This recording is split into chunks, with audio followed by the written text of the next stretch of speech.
Hello again, everyone, and welcome to another edition of the Inside Lowell Daily Pulse, the Tuesday, November 4th edition of the Daily Pulse. I'm your host, Teddy Panos, coming to you from the Well Point Studios. Of course, you know, Tuesday, November 4th, first Tuesday of November, it's Election Day here in the city of Lowell and throughout this great land of ours known as the United States of America. Of course, we're going to focus the Daily Pulse. We keep our finger on the pulse of Lowell and the world around it. So we will focus on Lowell, but we'll talk a little bit about the rest of the races that folks will be watching today as well. You may have noticed from the opening shot there, I'm flying solo on this Tuesday morning. The empty chair is my guest. Normally, that means I'm bringing you a Trigger 'em Tuesday show, but not going to do that today. Though, you know what? I do have a knack for triggering people, even when I don't try. But it's going to be a quick show today, just kind of a quick update on what's going on out there, what we're seeing in the polls, what's coming up tonight, what to watch for. And then we'll call it a wrap for the Daily Pulse because we've got our live show tonight that we'll tell you more about in just a few moments. First, let me thank my Daily Pulse sponsors, Ray Booten, licensed realtor in Massachusetts and New Hampshire, certified appraiser in both states as well. So if you're looking to buy or sell a home, a business, or a commercial property, find Ray Booten right now. You can find him easily enough, by the way, online, realestaterayBooten.com. That's realestaterayBooten.com. Thanks as well to our friends at WellPoint for hosting us here in the WellPoint studios. It's the only health plan offering healthcare benefits exclusively to Massachusetts GIC members. At WellPoint, your whole health is their whole point. We thank WellPoint, we thank Ray. Some other sponsors I'm going to thank in a few minutes, but let's get right down to it. Election Day here in the city of Lowell. Of course, the Daily Pulse drops at noon every day, every weekday, I should say. When you're watching it, I don't know. So the numbers I'm going to give you are probably going to be a little bit dated, but early morning can often give you a sense of how turnout is going in an election, as people tend to vote a lot early in the morning if they're on their way to work. Polls open at 7 a.m. or if they just want to get it out of the way and relax the rest of the day and beat the evening commuting traffic and whatnot. So what do we know so far? Well, I guess is the best way. I don't know, dare I say 6, 7 to describe the turnout today.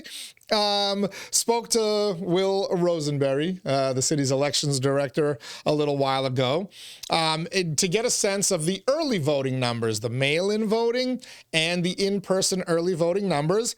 And he told me that as of the close of business last night, 1,200 early votes have been cast in this election. 1,200 votes between the mail-in voting and the early in-person voting. To give you an idea, in 2023, there were 743 early votes cast combined, according to Will Rosenberry, which was about 10% of the total turnout, the pathetic total turnout of 7,516 voters in 2023. So as we did an article about this last Friday. You can go read it on InsideLowell.com, what the early voting numbers tell us. If, again, early voting, combined early voting, turns out to be 10% of the total turnout, well, you're going to have about 12,000 voters show up. A pretty good little number. That percentage can change. So we don't know. It's different in each and every election. It seems to be dropping as we go. If it is dropping, then we're going to have a higher turnout. If it's a little bit higher, if the early vote is a higher percentage this time than in the 2023 election, then you're not going to have a great turnout. But that's all to be determined. We shall see. I've reached out to as many of the candidates as I could to kind of get their take on what they're seeing out there, and a lot have responded, and I'm going to go through them in order of how they got back to me. But Wayne Jeunesse, District 4, downtown Lowell City Councilor, says to me, quiet, but on par with the last time. Not good. If it's on par with the last time, means low turnout. But again, it's still early, and I'd be lying to you if I told you I could tell you the voting habits of the downtown crowd in that district, early versus midday versus late, etc. Just one man's words, Wayne Jeunesse, quiet but on par with last time. His opponent, Sean McDonough told me the 𝐃𝐚𝐢𝐥𝐲 school has a steady stream. The STEM academy is slow, he tells me. 𝐃𝐚𝐢𝐥𝐲, that's interesting. That's out in what we've now dubbed Belayville, the downtown sausage district, which crosses the Merrimack River into parts of Pawtucketville and Centerville. If the 𝐃𝐚𝐢𝐥𝐲 has a steady stream, that's potentially a good sign for Sean McDonough, who's put a lot of energy into Belayville, as we're now calling it. Asa Stutz came up with that, and we're gonna coin it. We may even trademark it so nobody else could use it. Spoke to Paul Belay over the weekend. He certainly liked that. Now, I will say this is Sean McDonough's first election as a candidate. So what he's seeing a steady stream. Does he have a point of reference to compare it to last time and whatnot? I'm going to guess no, but, Wayne Jeunesse has run multiple times now, so when he tells you it's quiet, you have a pretty good idea it's quiet. Up in District 8, Marcos Candido, asked him, how's the turnout there? He said to me, not bad, a constant trickle. His opponent in that race, Johnny Dakota, I forgot to write John's comment down. John said low with exclamation points. I assume he's up at the daily school. So he says low. Marcos Candido says not bad, a constant trickle. Now, again, you have a case here. John Dakota has run multiple campaigns now up in the Upper Highlands. Marcos Candido running his first. For him, not bad, constant trickle. He's seeing it for the first time. Remember, the daily school is arguably your second largest turnout area in most Lowell elections, be they municipal or state and federal. You've got the Riley School up in Belvedere. You've got the daily school up in the Highlands. Those are kind of your two flashpoints and should give you an indication. If you are not seeing good turnout there, chances are you're not going to see very good turnout elsewhere in the city. But again, two candidates, two different thoughts. Take it for what it is. Downtown, Sidney Liang. I'm sorry, the Acre. I already did downtown. Sidney Liang, pretty good is what he said when I asked him how's the turnout so far. Have not heard from Paul Ratayem, his opponent in that race. But if Sidney says pretty good, hey, we'll take it there. He has been very active in previous elections, be they state rep or whatever. So he has a pretty good little idea. Kim Scott out in District 5, slow was the simple response from Kim Scott. Sixto DeJesus running an at-large campaign.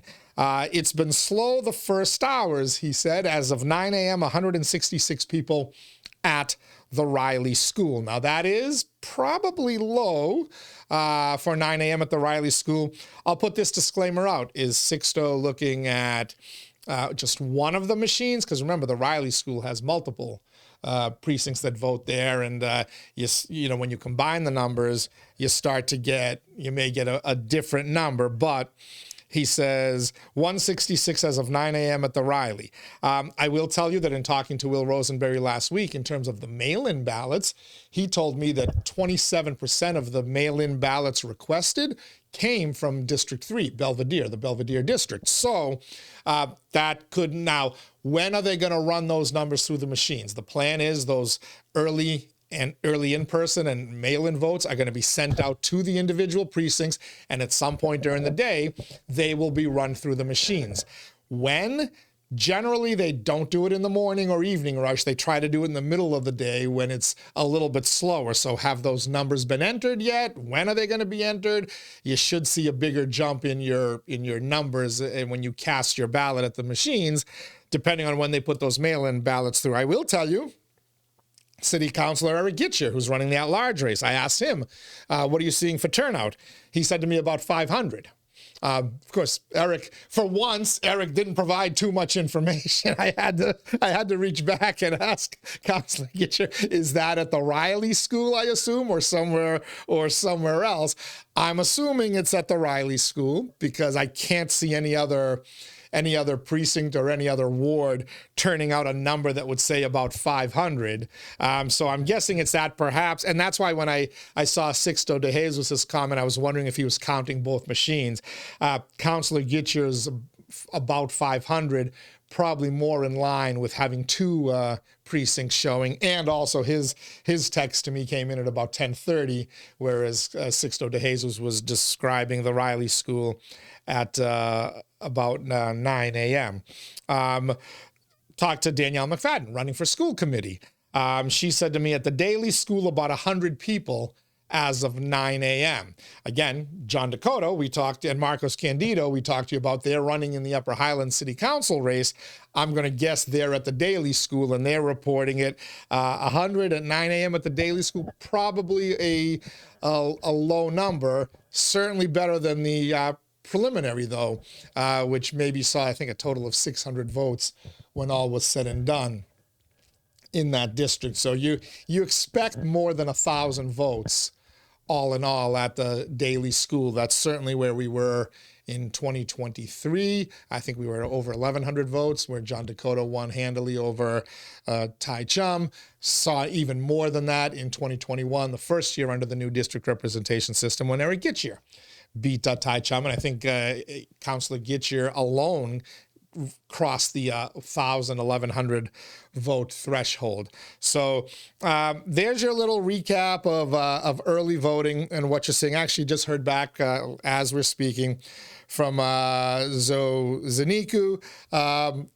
Unfortunately, so never mind. Zoe told me she's been a little bit under the weather and hasn't been out yet, but she will be getting on out there, and I'll get some reports. We'll get some reports from her as well as the day goes on, and we'll continue to update you tonight, beginning at 7 p.m. because, as is the tradition here on Inside Lowell, and as I did for so many years when I was hosting on WCAP, election night is a big night for us here in the city of Lowell, and we're going to be coming to you live at 7 p.m., streaming on InsideLowell.com or on our YouTube channel. You can watch it at either place. We'll have our live election coverage from 7 to 8. I'll be joined in studio by Asa Stutz, Erin Gendron, and the Lowell citizen Ryan Gilday. We'll do a little bit more of this. We'll kind of give you some more voting turnout figures. Obviously, by 7 p.m. tonight, we'll have a much better idea. Asa, once he gets out of work, his tradition on election night is he bounces around to as many of the precincts as he can to see what those numbers look like, and he'll be able to report those for us. And then we'll talk about that. We'll kind of break down again the races and what perhaps the turnout numbers might mean, give you some predictions. Then at 8 o'clock, when the polls close and the numbers start being released, Asa and I will head out. We'll grab some more. We'll start to grab those numbers for you, and we'll be replaced in studio. Jerry Nutter will take over the big seat. He'll be joined.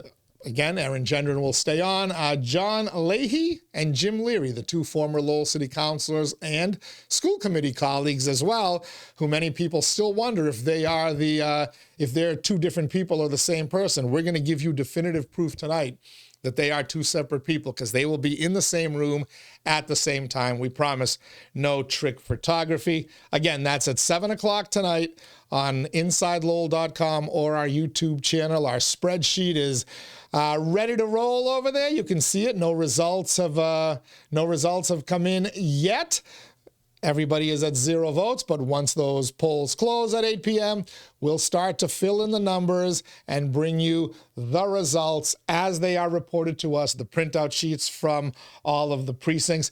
We will caution you now, as we will caution you tonight. Remember, all of these numbers are unofficial until the elections department certifies them at the end of the week. They'll give you some, even the numbers the election department will give you tonight are probably going to be unofficial results. They wait for some other things and whatnot. We do have a couple of write-in candidates who are mounting active campaigns. Sherry Barbosa, who's on the ballot in District 5 City Council, is also trying to mount a write-in campaign for a school committee in that combined district of South Lowell and Belvedere. And then a gentleman by the name of Brandon Wright goes by the name of Ozzo. He's also mounting an at-large Lowell City Council campaign. We haven't put their names up there on the ballots. I'm assuming write-in campaigns are not going to be any shock here. They're not any threat to anybody. But if we find out that the number of write-in ballots do constitute some kind of a serious election challenge, then we certainly will report those numbers as they become available to us as well. And you can probably assume that most, not all, but probably of the most or close to all of the write-in votes will be for those two candidates in those specific races. But again, tune in tonight, 7 p.m. Of course, get on out there and vote. If you're watching us from the city of Lowell, get on out there, vote, do your civic duty, and get on the ball as to do that, and then settle down wherever you're going to be. One of the candidates' parties. I know a number of the candidates will have our election coverage on there, as is tradition as well, because they're just as curious to see our spreadsheet results as you and we are. All right. We did mention, I promised I'd wrap up very quickly on this show, mostly because I got stuff to do, and I'm going to bore you tonight anyway. So there are a number of national races that folks are going to be keeping their eye on. Always interest. Again, whatever happens around the world also affects Lowell more so today than probably at any point in the Mill City's history. But of course, the race everybody's going to be watching, the New York mayoral race, Zohran Mamdani against Andrew Cuomo and Curtis Sliwa. Cuomo ran in the Democratic primary, got shellacked by Mamdani. Sliwa, the Republican nominee. Cuomo decided to mount an independent campaign, and within the last week, has started to close the gap according to the polling. We saw it go from a 20/30-point lead for Mamdani down to about a 10-point lead last week, 6-point in a weekend poll. And then yesterday, the latest poll release showed the race within 4 points, a definite tightening in that race, as it seems like a full-scale panic effort has been undertaken to stop Zohran Mamdani, the socialist candidate who's outright running socialist and Marxist proposals out there. Many folks also upset at his playing footsies, being cozy with some Muslim PACs and groups and supporters out there.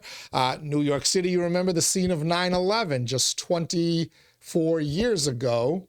And Zohar Mamdani a couple of weeks ago with an unforced error, when in talking about 9/11, told the story of his aunt, supposed aunt, who was afraid to wear her hijab on the subway because of the anti-Muslim backlash, caught a lot of gruff for trying to make 9/11 a thing where Muslims were the victims of 9/11.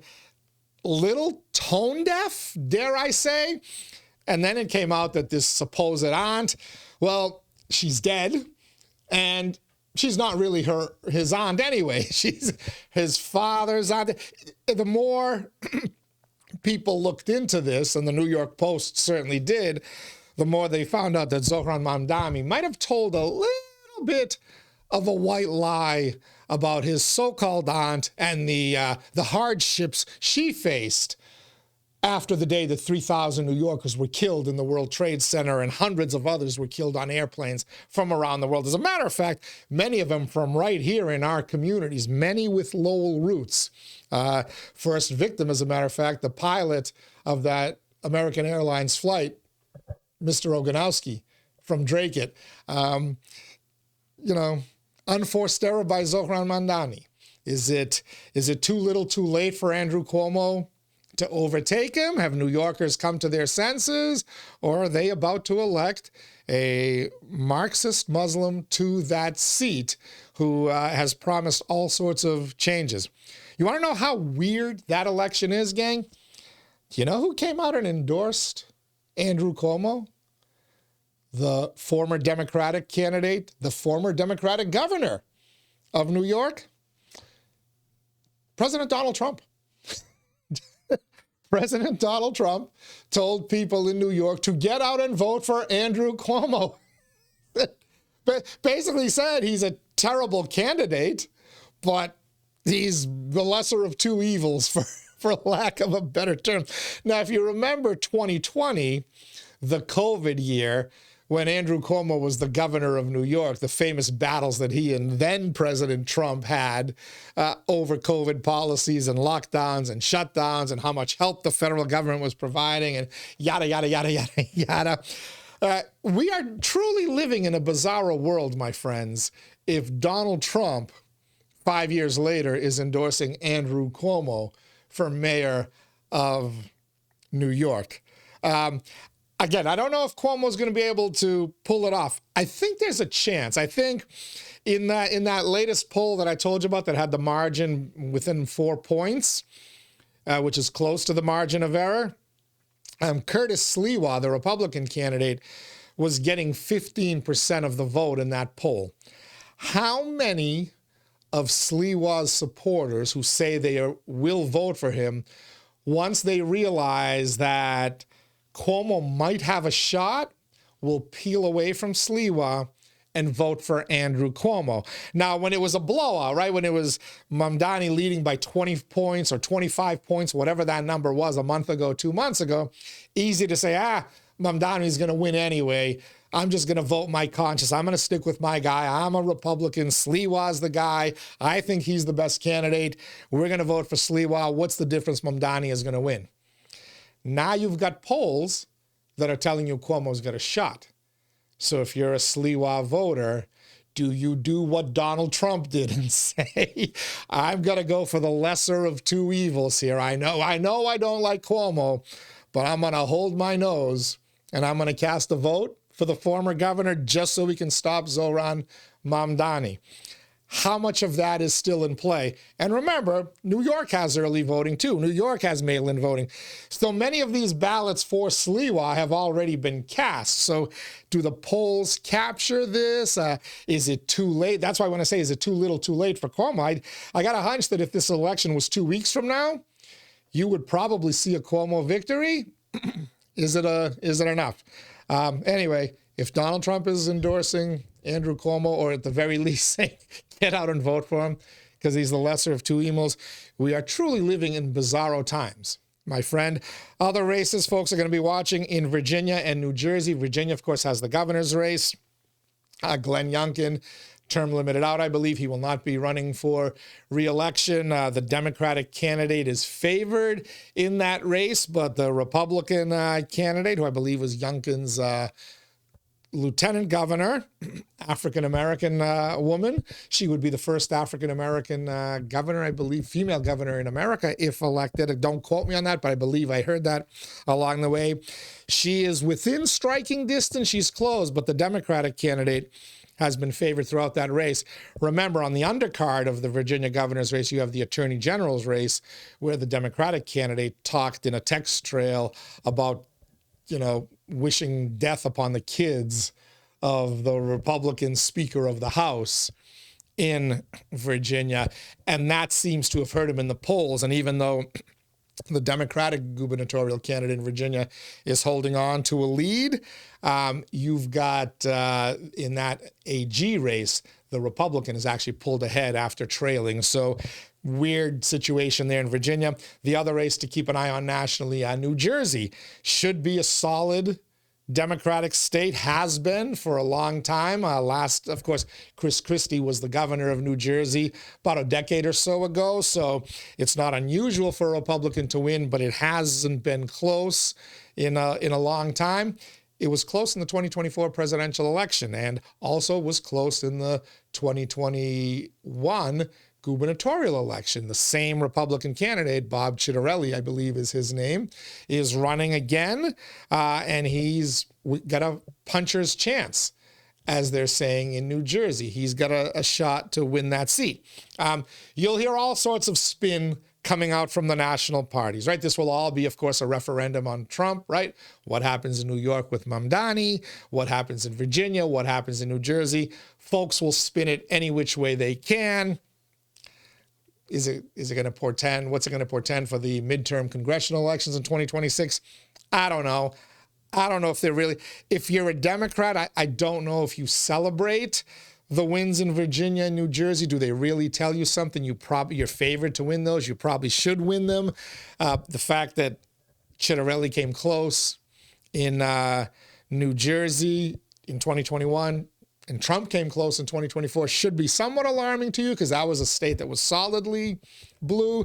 Virginia, even though Glenn Youngkin pulled off an upset in that governor's race, that's one where Virginia has been solidly blue in the recent decade or two. And but again, if the Democrats win those races, they will crow. And quite frankly, that's what I would do if I were them as well. Lastly, in Boston, no real drama there. Mayor Michelle Wu, seeking re-election, survived what was thought to be a potential tough challenge with Joshua Kraft, the son of Patriots owner Bob Kraft, who got his head handed to them and pulled out of the race and realized he wasn't going to win and pulled out of the race.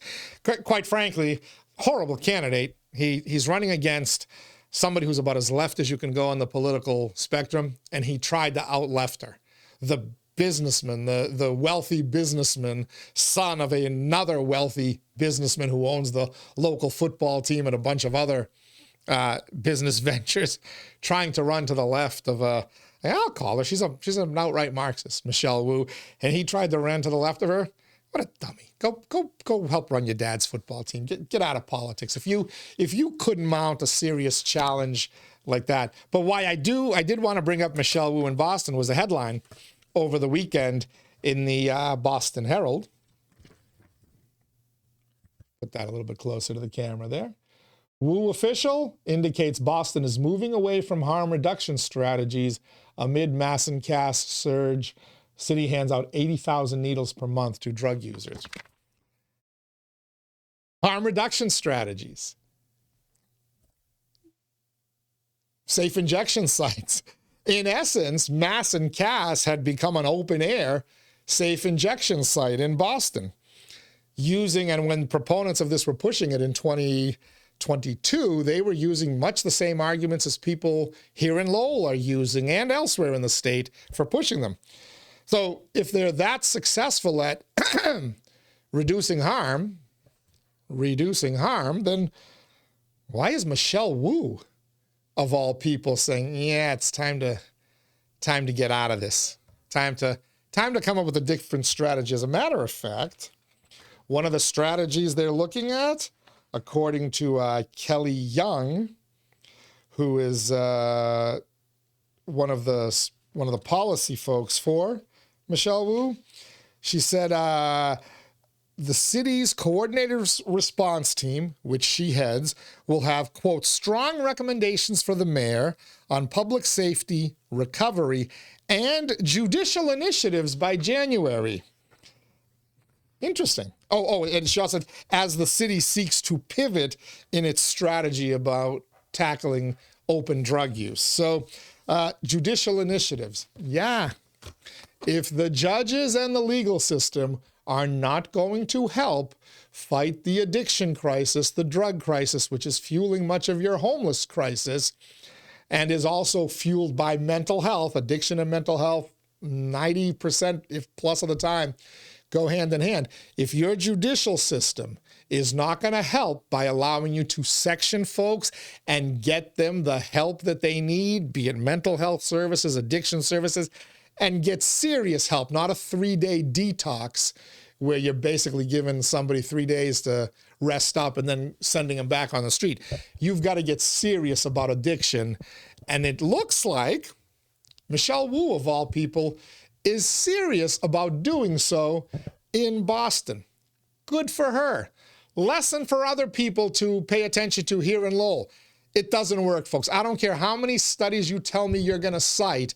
I will prove to you those studies also show the same thing, that it doesn't work. Might work for reducing the spread of AIDS and Hep C, but is that the goal? What's the crisis? Is it opioids? Is it drug use, mental health, homelessness? Is that the public health crisis? Or is it HIV and Hep C? Come on, let's get a little commonsensical. By the way, in a couple of weeks, Lowell Health Director Lisa Golden will join us here. We're going to talk exactly about that issue and do a little more research into it and see if we can help folks in Lowell wake up to to the scourge that is out there and the failed policies that are have fueled it and made it worse in Boston instead of better, despite promises that it would make it better. All right, before I wrap up, Councillor 𝐃𝐚𝐢𝐥𝐲 responded at the Riley School. He saw about 500 people as of 10:40 a.m., about 500 people at the Riley School. Makes sense. He's probably looking at both of those machines. I do want to let you know that Erin Gendron, who will be part of our election night team, 89 from the Collegiate Charter School, 41 and 48. That's the school out in the other part of the Highlands there. There's 2 precincts at the Collegiate Charter School, 2 precincts at the Daily. So thank you, Erin, for sending those numbers in as I'm recording the Daily Pulse. We love it. And again, Erin Gendron will be a part of our coverage tonight. She'll be joining me at 7 o'clock along with Asa Stutz, Ryan Gilday, the Lowell Citizen. At 8 o'clock, we'll turn it over to our results team, Jerry Nutter, John Leahy, Jim Leary, and Erin Gendron. She gets the pleasure of staying on with both of them. We're hoping to get Ryan Gilday to stay on as well, because it's a long time, and it could be a little bit longer to get the results. I know preliminary night by 8:30, 8:45, the latest, we had known all the results. Of course, that was only 3 races, no at-large races. This should take a little longer. Plus, you have the dynamic of the 2 write-in campaigns, which will slow up. If nothing else, they will slow up the vote counting procedure from City Hall, because after the machines print out the numbers, as Will Rosenberry told us, they will print out the numbers, 8:05, 8:10, whenever. Then they have to go about recording who these write-in votes that the machine says are a write-in vote were for, and that could take a little while for them to get the official results out of there from City Hall. But we're going to do our best to bring you the score when the game is complete. Again, the poll's close till 8 o'clock. If you're watching on Tuesday, November 4th, between noon and 7:45 p.m., you still got time. Get on out to your polling place. Cast your vote. Hopefully you're an informed voter. Hopefully you've been following Inside Lowell. If you're watching this, you are an informed voter and you know where the candidates stand. Maybe you forgot to vote. Chances are you probably already did. But anyway, we'll be here again tonight with the results. InsideLowell.com or our YouTube channel. Tell your friends, tell your family, put it on your smartphone, your laptop. Connect it to your big screen TV. I know that's what they're doing out at Long Meadow, where Danielle McFadden and John Dakota, 2 of the candidates on the ballot, they're hosting their election night gatherings, what they hope will be celebrations. They've got a 10-foot screen to watch it all out there. You're welcome to do the same as well. And then tomorrow morning, we'll be back again. The Wednesday edition of the Daily Pulse will feature Bill Samaras, the former Lowell mayor and city councilor. He'll be here to also recap it all and tell us what everything means for the city going forward. So thank you for tuning in to today's Daily Pulse. Stay warm out there. Hold on to your hat. It's really windy if you're going to the polls. I've been told, Wayne Jeanette's told me windiest election day he remembers. His sign felt like a parachute. But get on out there. Stay warm, stay safe, and we will catch you on the other side.